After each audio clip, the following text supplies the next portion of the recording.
Aloha and welcome to Island Connections. I'm Ibrahim Aoude. Palestine, one state or two? And the reason for this title is because it's timely, especially these days, given the Arab upheaval that's happening since December, actually, of last year, beginning with Tunisia and on to Yemen, passing through Egypt.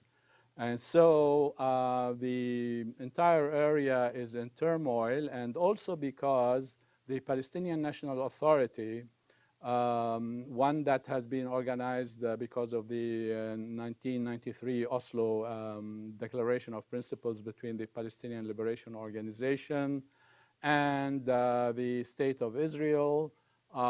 We have now the Palestinian National Authority. It went this year in September 23 to the United Nations, having to have applied for having a state of Palestine on 22% of the original land of Geographic Palestine. So there are two ways of looking at the problem of the refugees of Palestine and the question of Palestinian national and human rights. One is through having two states, one Israeli state and one Palestinian Arab state. The other way of looking at it also is to have one state for a democratic state or non-sectarian state for Jews, Christians, Muslims, where everyone will have equal rights and each one will have, politically speaking, a vote so that all would live in a democratic state. So this is actually the debate in Palestine and among the Palestinians. And there are those two trajectories. The trajectory that's gaining ground diplomatically at this point is the two-state trajectory. However, whether it is possible or not is the question. With us to discuss these matters and other things relating to Palestine is Bob Stiver. He's a longtime activist for peace and justice in Hawaii. And then Dr. Ramzi Hasan, MD, and also an activist for the one-state solution. And then Raji Abuzalaf, also an activist for human rights, truth, and justice. And he is going to take the position of the two-state solution. And then we will have discussion to inform all of us and get better understanding of what the situation is and what are we talking about when we talk about one state or two. So thank you all for coming over, and we shall begin. Bob, I would like to call you Bob, if I may, and how did you become involved in the Palestinian situation, given that you are not Palestinian? We have with us also two Palestinian Americans here, and by the way, I'm also Palestinian American. So, well, we're all Americans. I'm glad of yes. that. And we're all glad to be living in the land of the free, but our freedoms are being abrogated and squeezed every day. My involvement with Palestine and the Arab world in general began in 1964 and 1965 when the U.S. Army sent me to the Army Language School, or the Defense Language Institute in Monterey, California. And after a couple of weeks there, my approach until then had been, typically American, pro-Israel, this gallant little people surrounded by a sea of people who wanted to push them in the sea. But after 2 weeks at DLIWC, my perspective changed completely. I was introduced to the Arabic language and culture for that whole year, and I've been an activist for specifically Palestine ever since.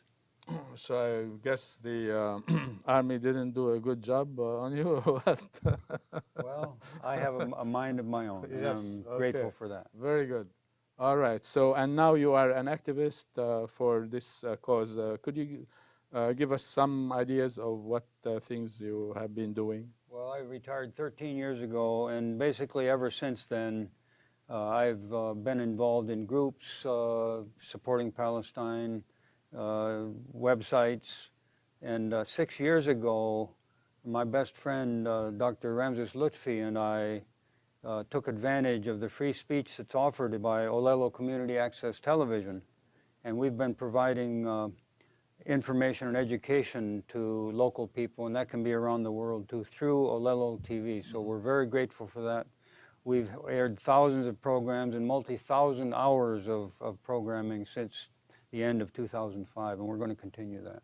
Raji is now my current co-producer active. Ramzi still advises us from the sidelines. He's not that well, but we're a team, and Olelo facilitates our efforts for the liberation and for attaining some truth and justice for the Palestinian people. All right, great. And Dr. Hassan, would you tell us something about yourself? We have just met today, in fact, and you've been here for a long while. Sure. Yeah. So my background is I'm Palestinian American. I was born in the U.S., born in Illinois. And then from the time I was growing up, my parents would take me back to the motherland, essentially Palestine, and I'd spend my summers there. And so it allowed me to kind of witness firsthand what exists there, particularly in the West Bank. My concern is that the direction that we're headed in the Middle East is quite likely the wrong one if we're looking for justice and equality. My parents, my father, and his brothers and sisters were part of the refugee population that was literally booted out of their homes in 1948 and became refugees and resided then in the West Bank. But like so many Palestinians in so many parts of the world, they're not from the West Bank, not from the Gaza Strip, but from coastal towns and villages in coastal Palestine. And so for us, the issue of right of return is paramount. And so I think part of the concern that I have is to bring the history of what actually happened there to the light of, of people being able to see what happened and understand the situation better. So it's one of my goals. Oh, wonderful. Yeah. And Raji, how did you become an activist? How did I become an activist? Well, I guess I was raised in the United States. I was born in Kuwait. My parents, they were part of the folks that were thrown out of their lands in 1948. And my mom's family was taken as refugees into Lebanon. And my father's family was taken to Kuwait. So as a baby and young child, I went back and forth from Beirut to Kuwait. Eventually, we immigrated to the United States. And that was a good move. My dad was trying to bring us to the land of liberty and opportunity. And because of the timing of my birth, I guess I'm a child of the 60s. And so the late 60s and early 70s, there was a lot going on in the United States. And we were in the mainland at the time. And I was very active then, and I was always hungry for finding truth and justice and getting behind what you hear about on television or what the media tells you. And so, yeah, for a long time, I've been just doing that kind of research and want to get the truth out there. And then with regard to our own situation, even though as a Palestinian child raised in a Palestinian family in the United States, we didn't get to go back. I did later on my own, but my parents were relatively poor, and to go back means to go back to Kuwait or to go back to Lebanon. Lebanon might have been a possibility, except that the times we thought about it, they had their own civil war. But we always heard, we need to return. It's our country, all the misdeeds and injustices that were done to our people. But even that, I had to find out for myself and do my own research. So, as I became an adolescent and did my own research, and right about the time, everything else was going on in Vietnam and whatever else. So along with finding out truths about how our country does things around the world, our country being the United States, then I wanted to find out about my roots, the Palestinians, and what really happened to them. And so that's been my lifelong goal as well. So my career is, computers, and I've had to work for a living and raise my family. But as much as possible, my participation is to try and enlighten and teach, Americans and anyone who wants to know what's really going on. So I'm privileged to work with Bob Stiver on the show that we have on Holy Land Peace. Yeah, that's wonderful.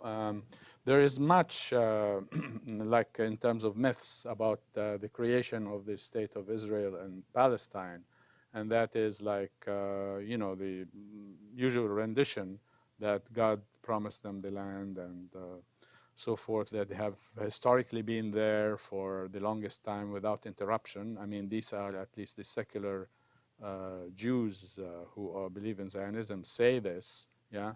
So insofar as the question of the Holy Bible, the Torah, for instance, and what it says, that depends upon the interpretation, because you know, there are some Jewish communities that do not believe in that interpretation, the Zionist interpretation of the Torah. So so don't push your kind of interpretation on me, just like I don't want anybody to push their Quran interpretation of the Quran or the New Testament on me and say this is the right thing. No, I can read and interpret it my way. So that becomes problematical.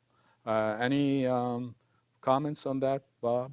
Well, I think in the overall picture here, we have a truly bizarre mix of religious mythology and history that is deliberately being conjoined with the current secular political situation. That is a recipe for disaster, and we have a disaster big time in the Holy Land right now. Yeah. Before I go on to ask you folks on that, I wanna show a picture of Palestine in 1878. Okay, and it's on right now, and I don't know how much we can see of that, but this, for instance, the big red dots are Palestinian towns, small dots, Palestinian village, and the black dot, the small one is a Zionist colony, and then this one, the big dot, black dot, is mixed town. So you can see the red all over, right? And then there is one place, I mean, a few towns that are mixed, but that's interesting, the kind of mix. And then there is one place here, you know, you see the arrow.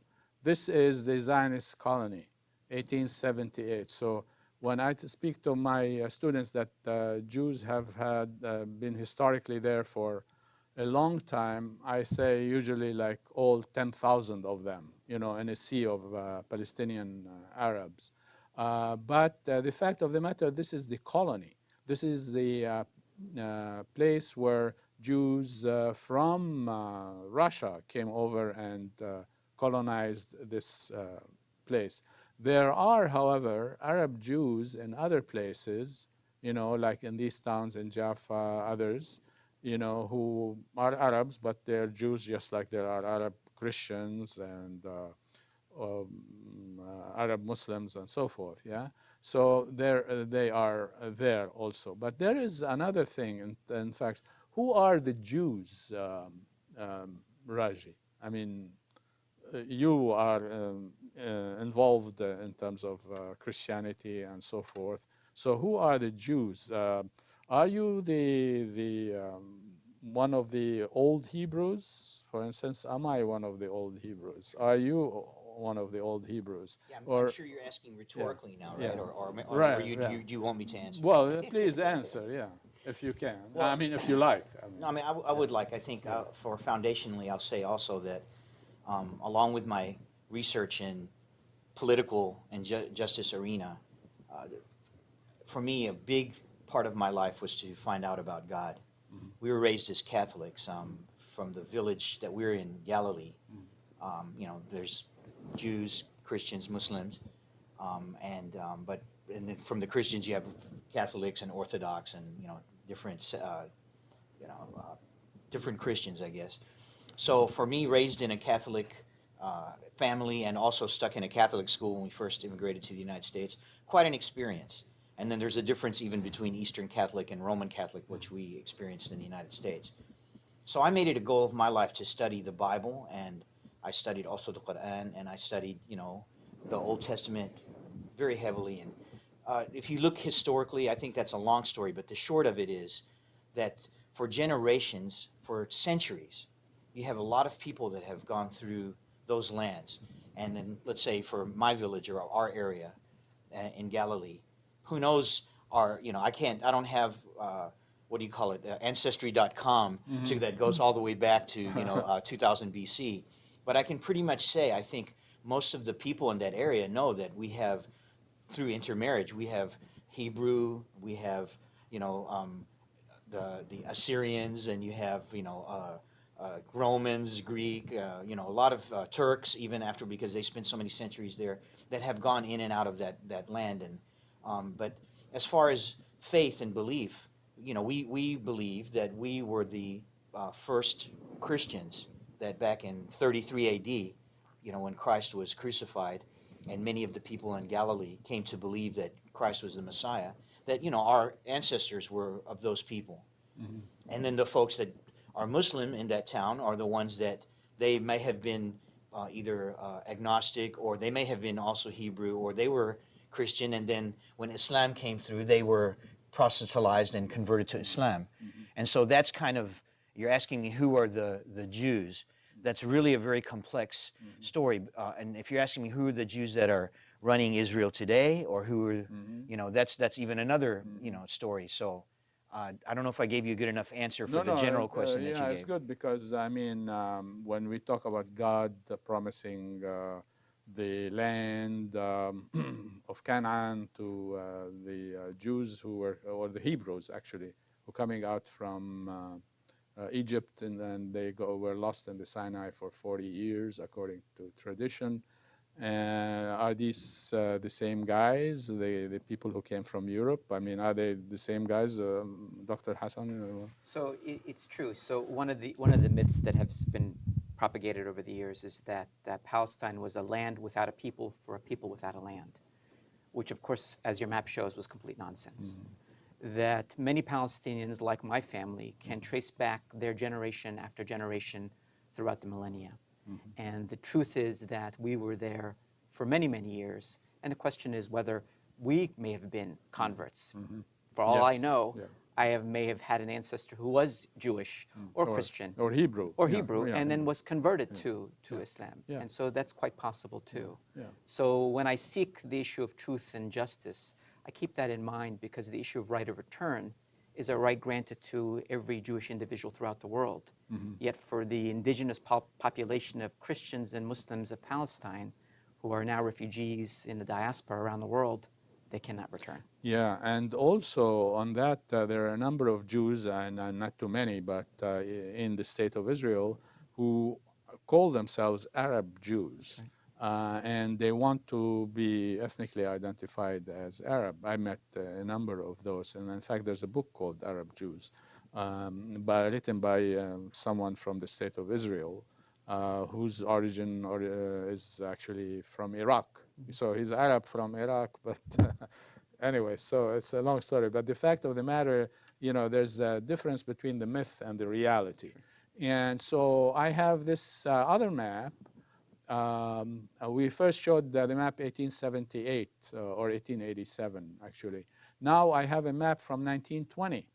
All right, so now map from 1920, and if you look at the Zionist colony right here, so you find that there are more than that one Zionist colony that had started. It's like, this one, yeah, all these little blue dots. So you can see that there has been immigration into Palestine, So even in 1920, we're talking about the years of the mandate, the British mandate in Palestine that started in the British occupied Palestine in 1917, 1918, but they got the mandate in 1920. So here we have more migration into Palestine from Europe.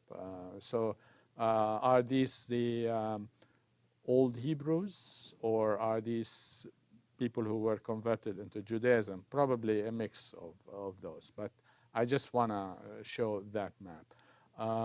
There is another map that I want to show, and that is Palestine, 1887, 1920, and now 1947, 1949. Okay? So here we have, you know, what happened. The area where the black dots are the what is called usually the green line. Let me see. Yeah, the green line, not the dotted line. I'm sorry. The white one is the West Bank, and then the other white line here down left of the map is the Gaza Strip.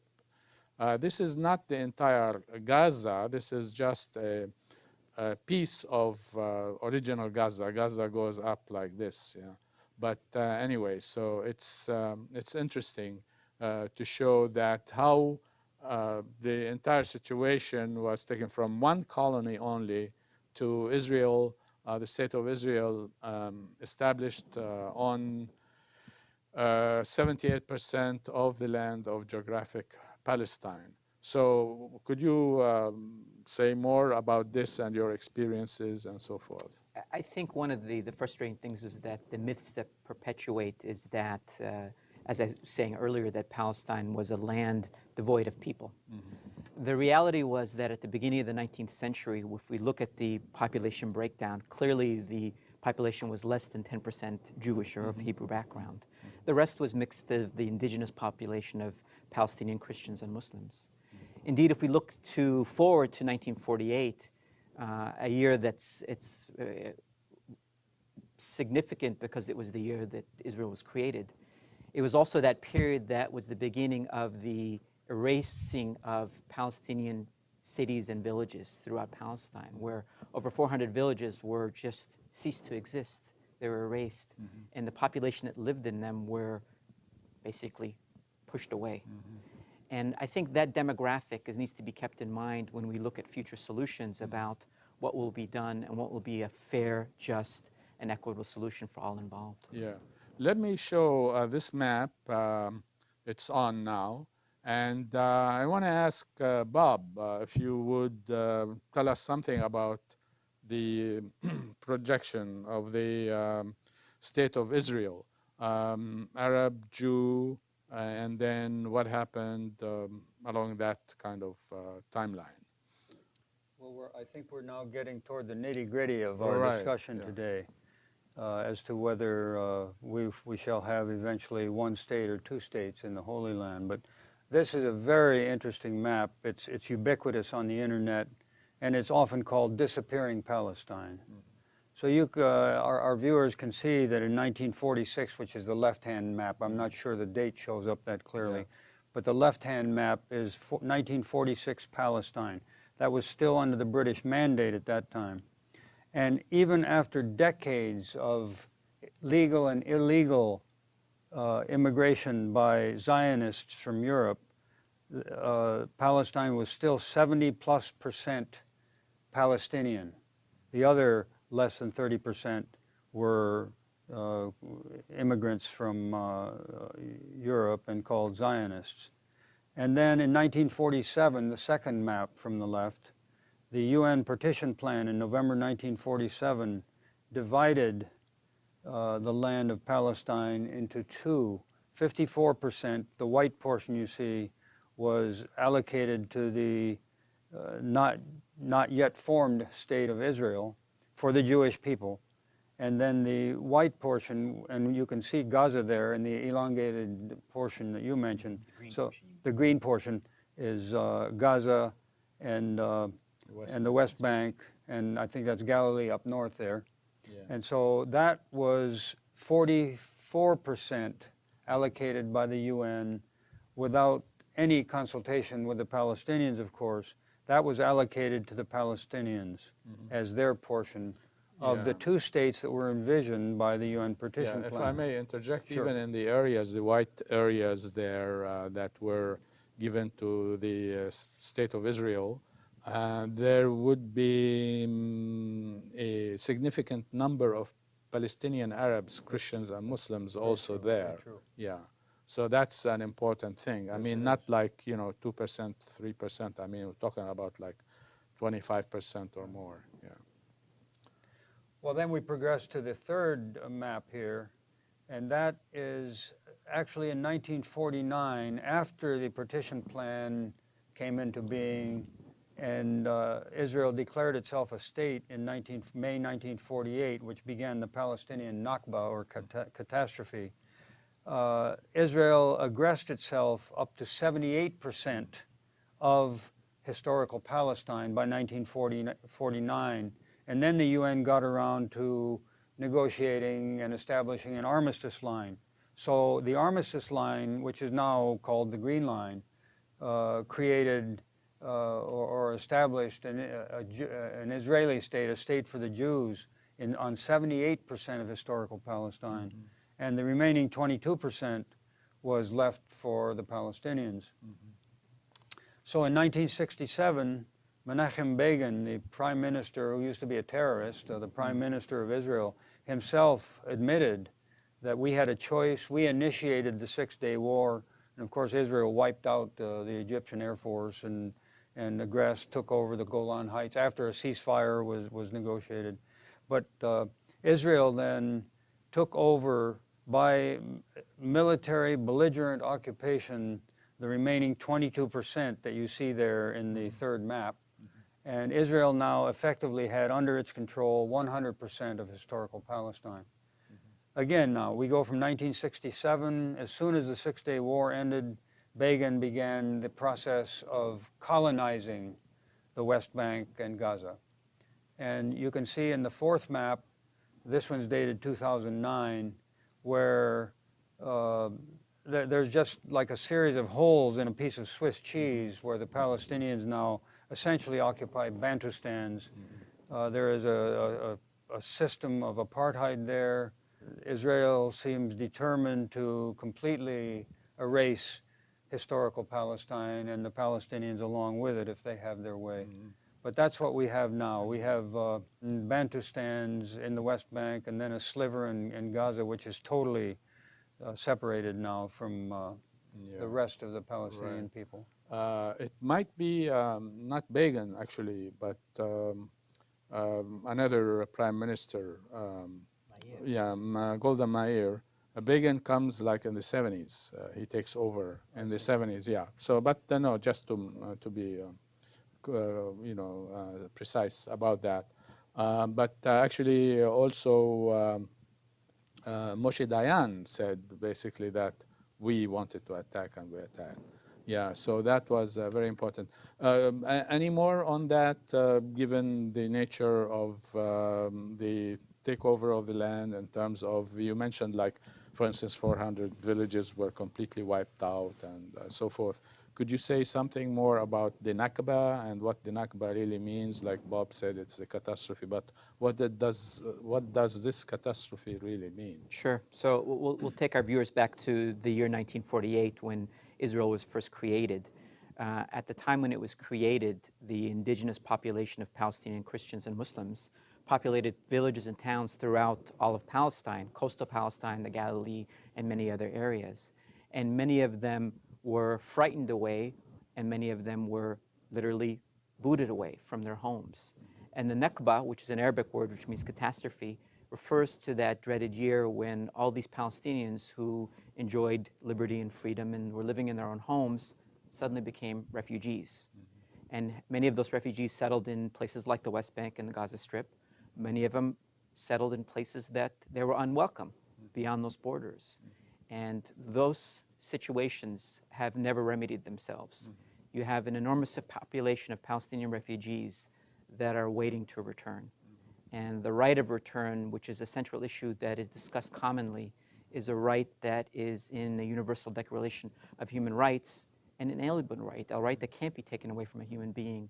No one from Mr. Obama to Mr. Abbas can sell that right away. And that Nakba, or that catastrophe, is the issue of, can human beings be booted from their homes and never be allowed back? And I think until that issue is addressed, the strife and the problems we see in that part of the Middle East will continue. Yeah, Raji, any more on that? Yeah, I mean, I think rather than just, I wanted to say a lot about statistics and history and things like that, but I want to just address something from a human perspective. You assume when people are talking about solutions that, at least in modern times, and I'm not sure what modern times really means anymore, maybe after the Renaissance, you know, but that people have to decide whether they want to approach things with a civilized justice methodology or philosophy or cowboy justice. And so what do I mean by cowboy justice? That means, you know, whoever has the faster gun, the bigger gun, you know, the bigger ranch, or whoever has his brother's the sheriff, you know, those are the people that can take over and boot people out of their land or whatever. And so even the reality is, though, we have to look at human beings and how they come to discussions and negotiations. So even now in the 21st century, we need to be honest, and we need to say that even though we are supposedly civilized and come to the table as civilized individuals discussing a just and fair this and that really behind the scenes we operate with a cowboy justice mentality. And so obvious cowboy justice might be things like Napoleon, you know, Alexander the Great, Genghis Khan. You know, I'll just take my army and come in and take whatever land, and if I want to boot you out, fine. If not, you can stay in the land, but now you're under my rule or whatever. Or even, you know, more recently, you know, Hitler or those kind of people. But those things are very obvious, yes. But so the things that are not necessarily obvious are that maybe in the name of democracy, or I'll put a suit and tie on and sit at a table and do it, and I'll use the media and demonize a certain area or certain peoples. And then meanwhile, still, I'll send in my army to, and we're just trying to be honest here, because there might be terrorists there, or there may be some weapons of mass destruction, or some other non-democratic. In the name of democracy, in the name of civilization, I'm still exercising actually cowboy justice even today. And our country is, you know, we have to admit, we are doing this. And so now we'll go back, and you wanted me to, you know, mention more about what happened in 48. Let's look at what happened in 47 or leading up to 47, the solution that they were trying to come up with for the Jewish people. And I think there is probably two big factors that went into this. So one is a religious factor, which is, you know, the misinterpretation of many Bible prophecies.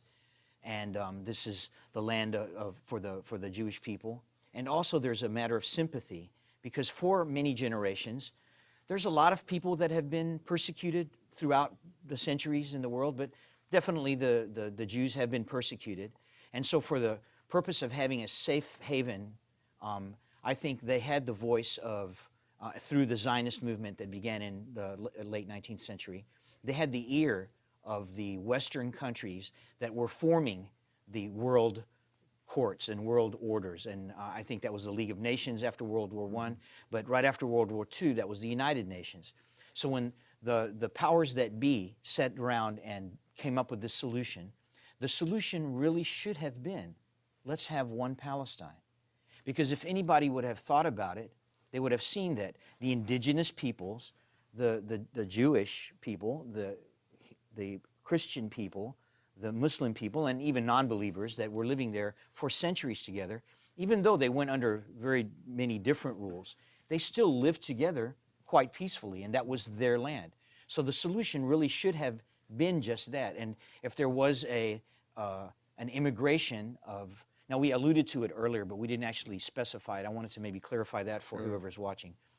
We've alluded to the fact that Hebrews that were living in Palestine, you know, they may have been true Hebrews, but the folks that, you know, we're calling Jewish today, many of them, the ones that are Israelis now and the ones that run Israel, they are not necessarily, I mean, we've alluded, but I wanted to actually say it.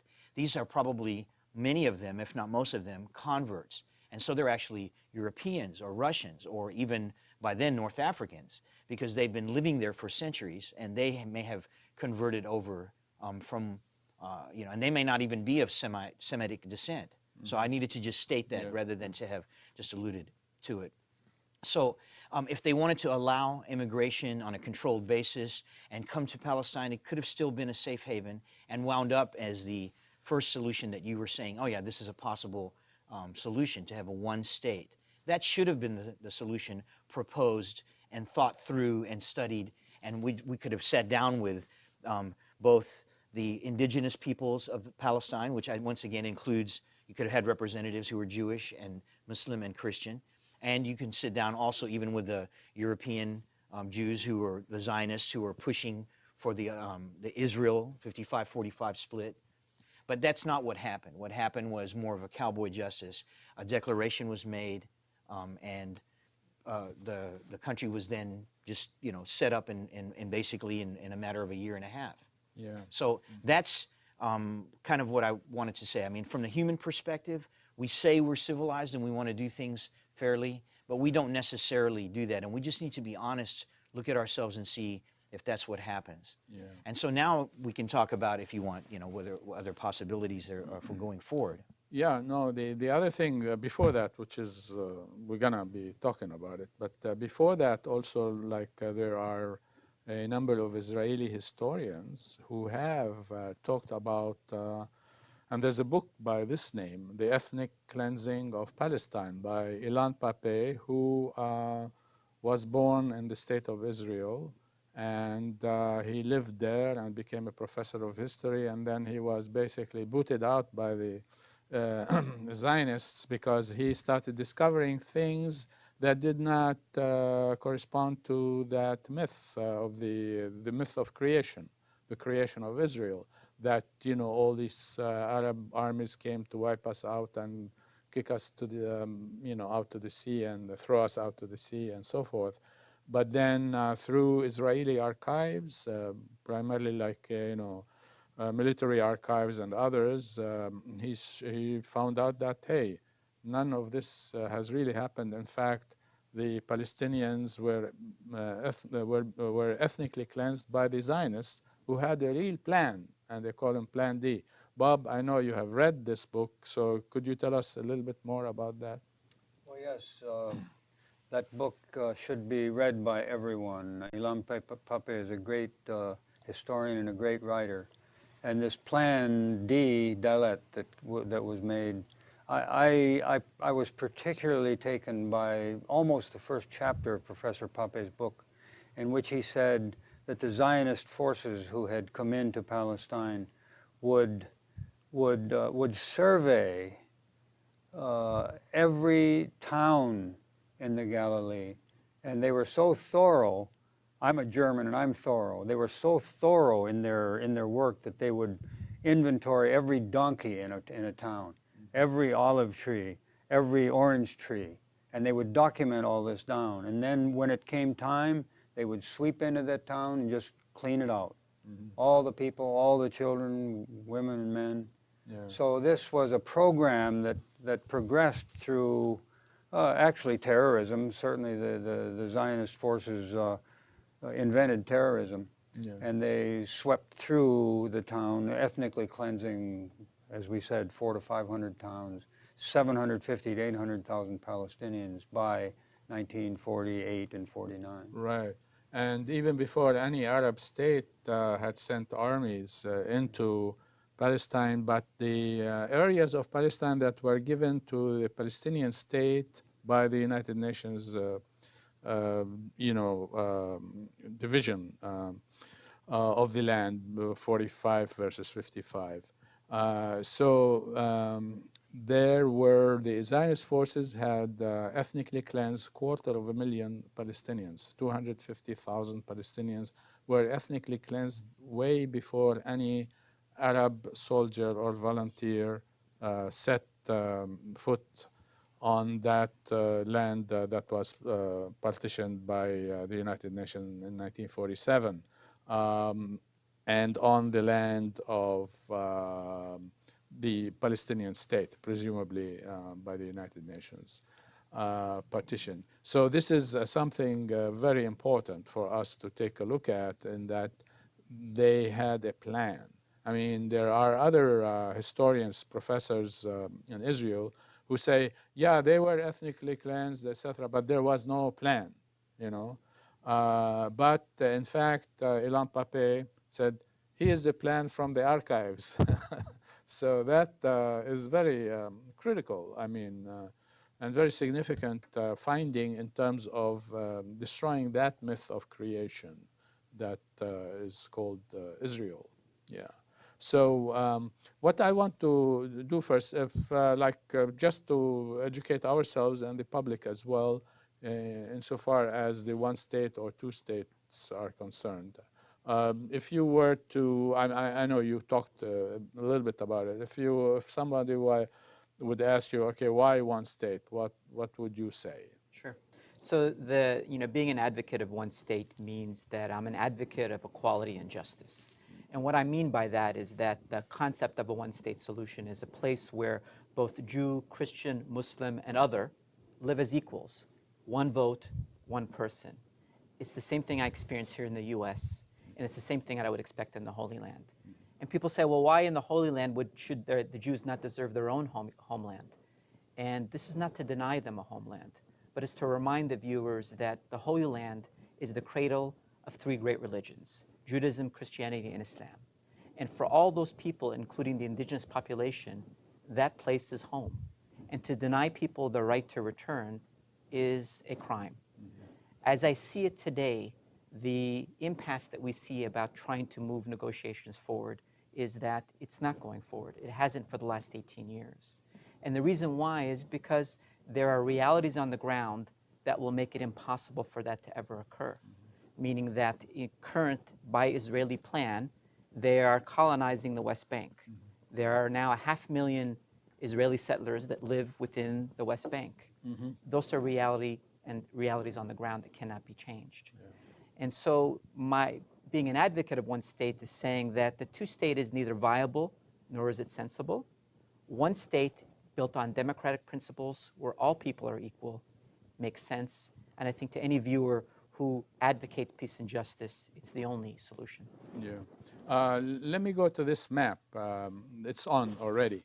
And we're talking about the two states solution. Okay, we're not talking about the first map on the left. We're talking about the last map, which is the first map on the right. And those green leopard spots are Arab, these are areas where Palestinians live. So any kind of state, if it's going to be a two-state, would be those green areas would be the state of Palestine, and the rest of it would be the state of Israel. So there is no really, geographically speaking, a viable geography for two states. I mean, that is very important to understand. Raji, I just want you to, advocate for the two states. If somebody would tell you, okay, why two states? Why not one state? What's wrong with what Dr. Hasan was saying? I think, in one word, practicality. So of it ever coming to being. So let me just go back. As I said earlier, the one-state solution should have been the solution that was drawn up by the United Nations in '47. And at worst, if they wanted to do a two-state solution, just weird that at the same time, approximately the same time, a little earlier, the same type of issue was going on in India. They were trying to decide, should we have one India? Now, the numbers were different and the religions were a little different, but you had Muslim, and you had Hindu, and you had Christian. And the very minority was the Muslim in that case. Yeah. And they were worried about being persecuted or, discriminated against especially by the Hindus, right? And so, of course, Gandhi was total advocate for one state because he knew, as Doctor had said here, that is the way we should. We should learn to live with each other, learn to have one voice. In fact, he even wanted the Muslim leader to be the first prime minister of India. But what happened was the Muslims went up north and took a little sliver of land and called it Pakistan. Until today, they have Pakistan, which is basically Muslim India, if I can say it that way. And then the rest of India became the Christians and the Hindus and so that thing has worked in essence, but what was fair about that was it was done proportionately. the small strip of land that was taken, that was Pakistan, is, you know, approximately about the percentage of Muslims in relation to Hindus and Christians, and the huge part that became India. But what happened in Israel was, well, we're going to give you 55%, and 45% is going to go to the Christians and Muslims, when the percentages were way more the other way. And so it's already, to begin with, it's not a good solution. The solution is a horrible solution because it's not proportionate. And even to make it worse, Israel cheated. Before even 47 came along, as they were already working up these solutions between 1920s and 1947, they already came up with this plan. But by the time they took over the land, they took even an additional 23%. And so they wound up with 78%. So they were already bringing in illegal immigrants to populate these lands and kick people out, like you were saying. Okay, so why won't it work? Well, the truth is, Israel is now in power. Israel and the United States are now in power as far as the United Nations are concerned. The United Nations, even in 67, as we pointed out on the map, when the remaining 22%, which is called Palestine, it's been for 45 years under the control, the illegal control of Israel. And the United Nations, which is the world government, has said, no, you have to give this land back. And so even then, Israel is not forced to give it back. They have not been, you know, sanctioned, and there's no enforcement from the United Nations. The community, which is the international community, is just plain silent. So if we were to rely on negotiations of any sort, even if you get high-minded people like back in 2003 with the Geneva Accord, you know, even then, it's hard to come up with any solution. But with the ones who are in power, both financially, militarily, in every which way you can. So Israel will never, ever want to say, okay, yes, fine, let's have one country. So that's, for me, it's a practical thing. Even though that is the right solution, they have no motivation, the Israeli government, and will never have any motivation outside of forced, you know, upon them from the international community. They will have no motivation to have one country. So I'm almost through, and I'll be quiet. But so the two-state solution is sort of out of desperation. This is what can we do? Well, that's why they are saying, well, let's at least take the lands, even though you showed it on the map. It's interspersed, it's Swiss cheese, but whatever it is, at least it will be Palestine, and at least we can accomplish one thing, which is get the illegal occupation out, get the illegal people out of there. Then what can happen is maybe, and this is what I'm hoping, and this is, I think, people who are just trying to look at it from a practical perspective, is Israel now. So if you can at least call that small portion, which is definitely almost a denial of the real solution, what it should be. But it's sort of like desperately saying, better than nothing, at least let us get out of our 22%.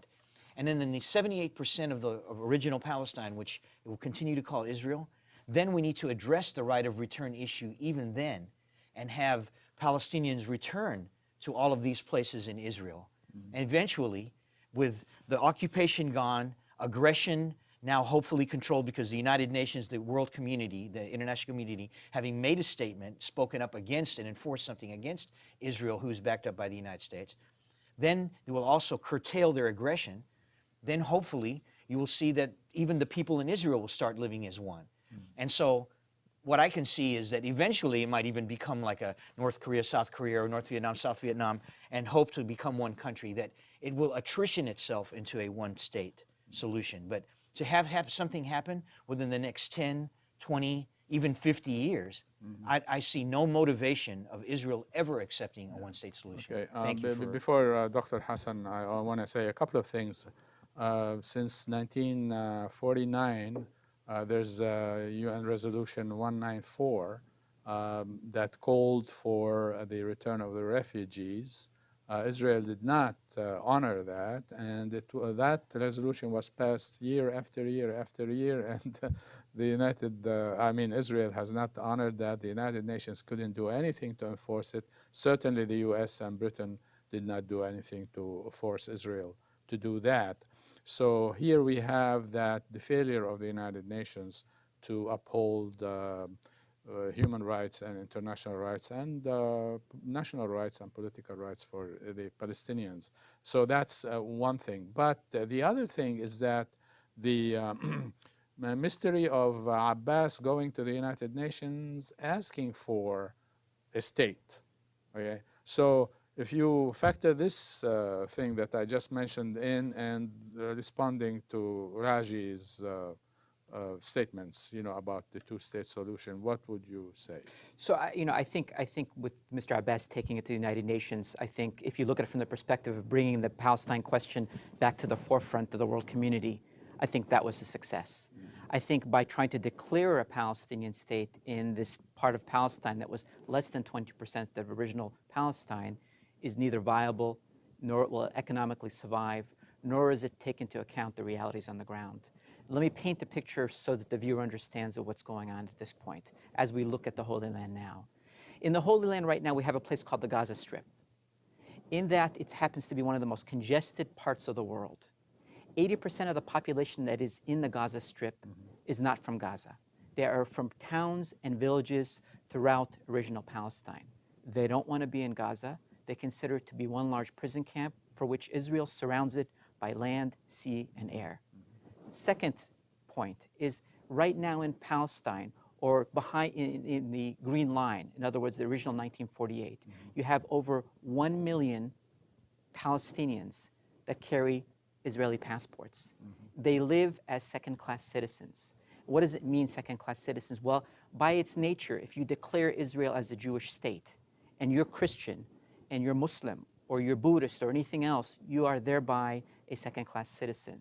So imagine a father who has children in Nazareth, in Israel, in the place where is a cradle of Christianity, and he can tell his son and his daughter, you will never, ever become prime minister. You will never, ever become president because you're not Jewish, even though they're the indigenous population. Third point, in the West Bank right now, there are 500,000 Israeli settlers that exist there. It is inconceivable that a Palestinian state could be created in the West Bank with 500,000 settlers. The reason why the Israeli government could never go forward with that is what will happen to those settlers? Will they forcibly remove 500,000 people? So these realities on the ground make the two-state solution impossible. And as long as we continue to try to propose a two-state solution, the longer we have to try to continue this conflict and actually get down to what really needs to be done, which is addressing equality and justice for all. Right. In fact, the Israelis had a hard time getting out from Gaza about 7,000, 8,000 settlers, even after they paid every one of them money to relocate, and they were agreed to relocate. They made a big, to-do about that. So I can imagine the problems with 500,000 settlers. But I want to show that, in fact, a map, it's on right now. We're talking about Israel having a state, they say they want a state of Palestine on the West Bank and Gaza, but it won't take the entire West Bank and the entire Gaza, but would take roughly, it would be Palestinians in about 40% of the West Bank, which is with Gaza 22% of original Palestine. So if you multiply 22%, by 40%, etc., then you find that you have just, 20% of original Palestine, even less than that, maybe 12%. So the problem is, it's not a viable state, and we cannot say we hope this and we hope that, because here are the realities. The dark brown areas are Palestinian, neighborhoods or settlements, Palestinian homes, Palestinian communities have been there for thousands of years. And this area, the less darker brown, is areas A, and the less darker one even is areas B. Area A and B of the West Bank are run by the Palestinian Authority, the Palestinian National Authority, yeah. Area A and B. Area C is the white areas, and there are a number of them, these white areas all through areas A and B, and these are Israeli areas that Israel has security responsibilities or commitments to. And even area A and B that are under the direct authority of the national authority, Palestinian National Authority, Israelis can go in and out, destroy homes and do arrest people, bomb and the rest of it, you know. So I don't see this kind of geography as congruent with a Palestinian state that is viable and that has an economy that is not dependent on the Israeli economy, and that has a defense force that is not dependent on the Israeli defense force and so forth. So there is a problem here. I want to ask, like, what is the relationship between what we are talking about now and what might be happening right now in the Middle East? I mean, in the Arab world. We're talking that, you know, I mean, I was watching Arab TV just last night, and they're talking about the problem of, you know, the whole area might be wiped out. So any quick comments, Dr. Hasan, Raji, Bob? I think you have a moment in history where we're seeing change throughout the Middle East. We're seeing dictators overthrown and people throughout North Africa and different parts of the Middle East speaking out in hoping for democracy and better lives for their families and for their children. This is an opportunity in Palestine and Israel for us to make that same change, to actually look for a just solution with no further loss of life, no further loss of dignity of people, and of a point where no one sees any light at the end of the tunnel. Yeah. By promoting justice and equality where Jews, Christians, and Muslims can live in one state, we have an opportunity to make a change that will be lasting. Yeah, it would not be logical to get rid of all the dictatorships and maintain the dictatorship of Israel over the Palestinians in Palestine. Anything else? Yeah, quickly, Raj? two facts. Very important. One is Israel is not motivated to do this. And second, it's going to take the coercion of the international community. And you put the nail right on the hit the nail right on the head when you said they failed to do so. So that's the real issue. The international community must find a way to coerce Israel, to motivate Israel, and hopefully even from within Israel and from within the Jewish community. Yeah. So I'm sorry, Bob, but we have to wrap it up. Thank you for coming and sharing your views with us. And thanks to our viewers. We'll see you in December. Mahalo, no, aloha.